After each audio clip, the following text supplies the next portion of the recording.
Hi, thank you for calling. My name is Brando. Is that right?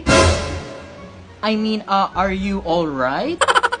May I know your name, please? Huh? How are you today? Okay, for me to make this right, let me spell it out for you, okay? Is it I for eye? I mean I for iglot? So, what you request here is a refund, no? Okay, for this one, may I hold you? May I put you on hold for 1 to 2 business days? I can do the refund within 1 to 2 business days.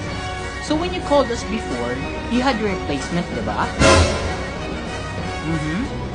Okay, wait lang.